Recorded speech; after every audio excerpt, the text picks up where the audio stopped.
As the head coach, Lincoln Riley, you've got yourself a new athletic director here. I believe you got to meet her this morning. If you hadn't met her before, what are your initial impressions of the hire? Yeah, she's great. Jen is fantastic. I've known a lot about her just in this business for the last several years. Friends with several of the people that have worked with her, and couldn't have came more highly recommended. And pretty obvious the job she's done there at Washington, and not just what she's done, but how she's done it. And so I think a tremendous hire. We got a chance to connect a little bit this morning, which was great, and looking forward to obviously getting to know her well and beginning this partnership, which I think is going to be great. Coach, it's finally here. It's game week. Take us through camp. What's been going on? What have you been liking? What are the battles like out there? All the encompassing things about camp. Yeah, camp was a lot of fun. It was it's been very unique with the week 0 game, right? Mm-hmm. That changes a lot in our world. I mean, literally 75% of camp was done with our guys still in class, which was a little unique. We've got our first day of game week here, also our first day of class at the same time. So the calendars and kind of body clocks are a little bit different there. But listen, the guys have done well. It's a different – the group's got a different feel to it, right? You've got – kind of that one group of players that are coming back that know a little bit what to expect. You know a little bit about them. There's, I would say, more knowns at this point, certainly than 12 months ago. And the group that came in, both the transfers, and I would really highlight just the freshmen, they're really an outstanding group. Mm. It's, that first class when we came in 2 years ago was that first high school class was so limited, and we all kind of know why. It's been fun this year to not only welcome back like we said, returning players, bring in a few transfers, but have really a full, true class of freshmen that you feel like you're developing, and the roster depth because of that feels in a much different place. Coach, there were a lot of position battles, obviously, throughout camp in the spring as well. As you go in, from fall camp prep into this first game week, do you kind of have a set in stone of who the starters are, or do you use this game week prep to really gauge how guys prepare this week and ultimately lead you to your decision who's going to be out there with the first unit on Saturday? Yeah, great question. A little bit of both, yeah. Right? I do think we have a few positions where some guys have started to separate themselves, and I would say, likely that they'll trot out with the first team on Saturday. We still do have a few that multiple people are for sure going to play. And, who goes out first or maybe who gets a few more of those reps is still yet to be determined. So I think it's in a healthy spot. I mean, I think we've got a good idea of who it's going to be. But I also think, too, kind of back to the previous point, when you have more young players come in and more young talent come in, there will probably be more battles ongoing, more guys emerge, right, throughout the season. And we'll need that to happen, right? Like, I mean, you even think about last season, like, you would love to have had that really big, strong freshman class, right, that at the end of the year those guys are starting to gain steam. We've all seen them, right, throughout our careers where in the beginning they're not quite ready, but they go all year. And by the you look up and all of a sudden November and December those guys are, playing some pretty good ball and can help you. And so I feel like we're much more in position for that to be the case. And with that, I think we'll have a lot of competition that season that spans the length of the season. You're listening to the head coach Trojans Live. And I wanted to talk about that, the competition, the depth, and how different things are from last year in certain spots. And, one area I was going to use as an example is the wide receiver room. I'm fascinated by it. It just seems like you have so many guys that can play. I can't figure out who's going to, lead this team in catches or touchdowns, and maybe it'll be a different guy at the beginning of the season than it is at the end. How are you going to sort out rooms that are so deep like that? What's the plan for a room like the receivers? It'll be that's why we get paid, right? Like it's a good room. I'm looking at it right now, just in August. That one room right now to me is exciting because I don't know that there's one guy in there that we don't want to play. Yeah. And that's typically, even if you have a good room, you might have a couple of guys that aren't quite ready to play. I mean, the reality is every one of the freshmen are ready to play. Every one of the transfers are ready to play. And every one of the guys that we brought back are ready to play. And so we're going to – obviously it's a good problem to have. We'll have guys in and out to line up. We'll use those guys a lot of different ways. Those guys are going to have prominent roles on special teams. So – we'll certainly get a lot of great work and mileage out of all of them. But yeah, you see that in a lot of rooms, like linebacker, right? Linebacker's one of those rooms you're like, man, there's there's a lot of guys in there that you're ready to see on the field. And defensive line, I feel the same way. O-line, I feel the same way. Running back, I feel the same way. And so that's been, that's been a very healthy thing, right? That's good teams. Typically, it feels like that, right? You're like, man, how are we going to play this guy and this guy instead of, who's next? And so it's certainly feeling a little bit more like the depth that you need to make a championship run. Coach, we talked about game week a little bit. Did you know that you would have to implement hurricane protocol and earthquake protocol in week 1 of the season here? That was a first. I've had to do hurricane protocol but first. That was my first quote in the team meeting this morning was, we all survived the weekend. Survived a little bit more than we signed up for. But, yeah, no, we got lucky, honestly, that a lot of that happened on Sunday, and we didn't, we didn't adjust plans too much. The staffs ended up holing up at different coaches' homes, so we had the whole offensive staff. We made a You guys makeshift sleep office, tonight here anyways. We do. You guys have pillows and bed casing all in the offices. I've seen it. We made it work. So, yeah, glad to have it behind us. It looks like beautiful weather for this Saturday. Coach, kind of going to the offensive line, I was fortunate enough to play alongside Max Turt when I was here at USC, and kind of like Justin Dietich is doing right now, we see Justin make that move from guard to center.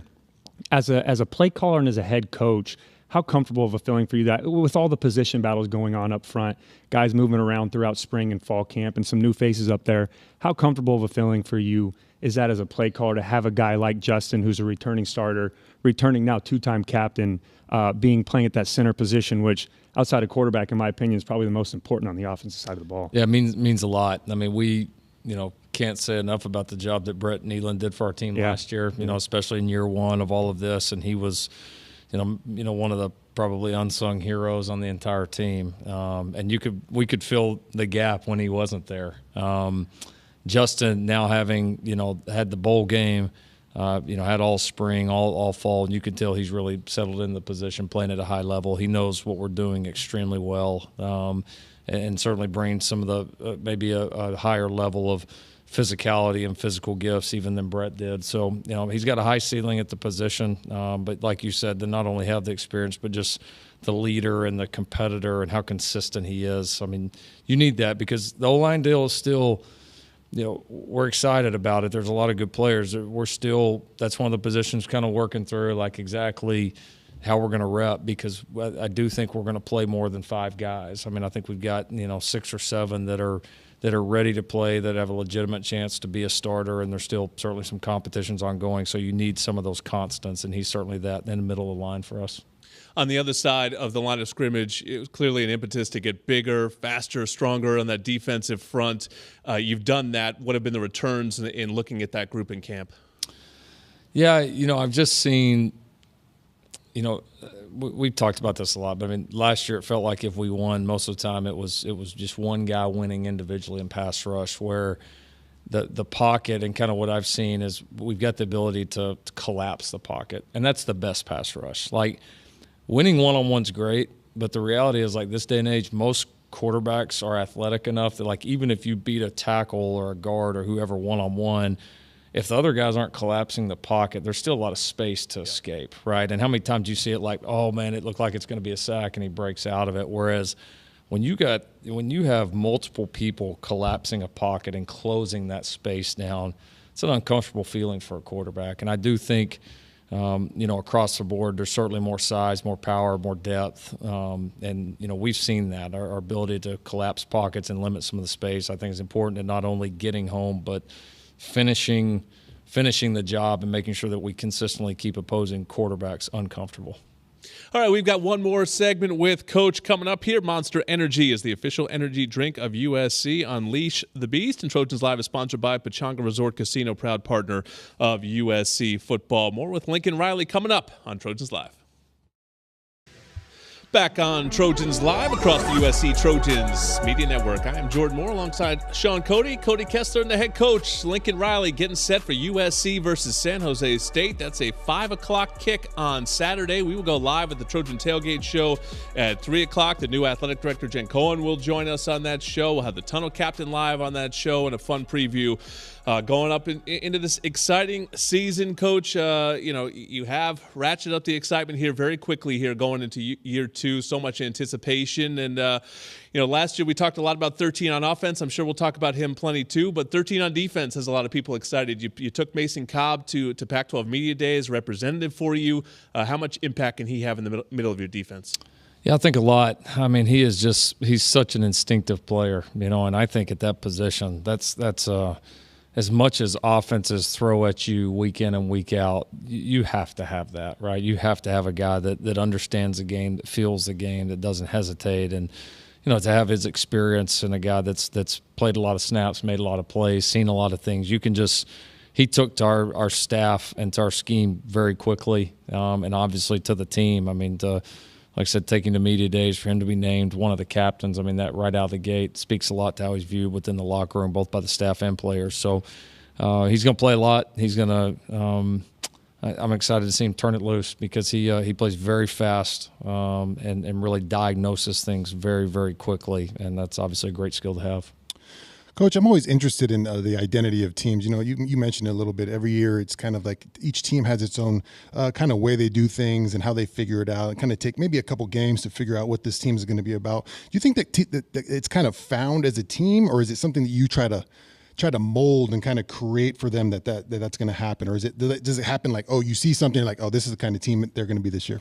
Yeah, it's interesting because we're the one sport, and we've talked about this before on the show, kind of the one level football where we have no scrimmages, we have no preseason games, like we have everything's inter-squad, right? So you don't really play anybody else until it's real. And bullets are live there. Yeah, and what are you gauging it against? And sometimes it's a little difficult to tell. So I think in college football you could argue maybe more than most sports that you're gonna you may have an idea of what it is, and probably some of that's accurate, but I think some of that's going to, play out as you go through these different challenges and you get pushed in different ways and go into these different environments. When it's third and forever at Oregon State, and you got to find a way to get a first down. Exactly right. And that's, that's where we've, challenged this team that, look, it's not, our team last year had some real grit and some real fight. You don't get to carry that over, right? I mean, that's, you start over. There's a lot the same, but also a lot very, very different about this team, and we got to embrace, who we want to become. Try to take the good things from what we've done, build on it, but also understand there's more challenges coming, and we better be ready to respond. Coach, I'm going to talk about the other number 13, Caleb Williams, obviously returning Heisman Trophy winner. And I love the way that he's spoken about your guys' relationship, not only at the Heisman Trophy ceremony, but also at the House of Victory event we did a couple weeks ago. What have your guys' conversations been like going into this year, and how, if any, would you like to see him, take his game to the next level or excel to the next level after winning the most prestigious award you can win in all of college football? Yeah, relationship just continues to get better and better. You get more in sync. You've seen more throughout time, ability to. He's getting the ability to finish a lot of my sentences, which is, it's a good thing. It means you are very much in sync. He's got to continue to improve. I mean, winning awards like that are great, but it's far from ultimate goals. It's far from perfection, right? And that's that thing we may never get there, but we all try to chase. And so, I think for him, I think it's just building himself up. Just like we need to be doing as a team, but building himself up to be ready for all of these new challenges that are coming, right?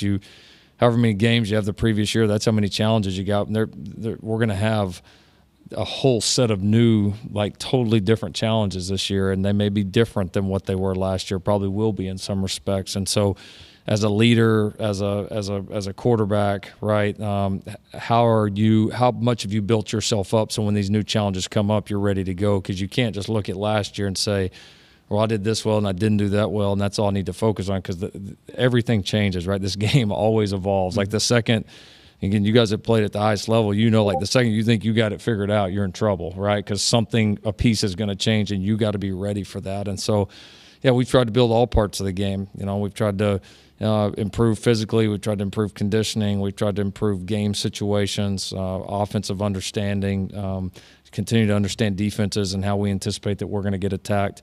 You got a whole different, a lot of different linemen. You've got some new faces, obviously, in the skill rooms that you got to get in sync with. So he's been plenty busy, and we both still got a lot of work to do. And, on the other side of the football, these guys get tested every single day, and one group that really should benefit from that is the secondary, and there are some new pieces in that area. I'm interested in the cornerback competition. Where does it stand with those guys? Some of which, had opportunities last year, but it seemed like it was fairly open going into this camp. Yeah, no, I think that's fair to say. I mean, I feel like, a few guys have certainly, I think, planted the flag in the ground that they're gonna play, right? I mean, I think Sierra's done that. He's probably been from spring on has probably been our most consistent performer there, and probably one of our most improved players on the entire team, and just continues to do it day after day. I've been real pleased with Damani Jackson and his just getting healthy. Yeah. I mean, he's now been on the field for a real sustained period of time, which is, a year ago we would have all, including him, would have begged for that, and it just wasn't the case. And so you can see his improvements. Jacoby Covington is still certainly flashed. He closed last year well. I fully expect him to be a factor. Christian Rowland Wallace, I certainly expect to be a factor. Prophet Brown has done some really nice things for us in practice, and we've got a few other guys that can. A few other kind of pieces that we can move if need be, but I think those guys right there listed will get the lion's share, at least to start this fall. Coach, real quick, your quarterback got a bobblehead at Dodger Stadium. He threw out the first pitch. What'd you think of that first pitch? And where's the Lincoln Riley Dodger bobblehead? I'm looking. I want to add it to my collection. Well, me and his mom both threw a better pitch than he did, so we'll put it that. And if you think that hasn't been mentioned in the room, you're crazy. Things are going well around here when everyone seems to be throwing out the first pitch these days at Dodger games. So that's a good start there for sure. We're excited for the first pitch on Saturday, USC versus San Jose State. 5 o'clock is the kick. Pack the Coliseum. Week 0, really, the Trojans get the stage pretty much to themselves on Saturday night. So can't wait. And this starts our season of Trojans Live. We'll have Lincoln Riley on all season long. Thank you, Coach.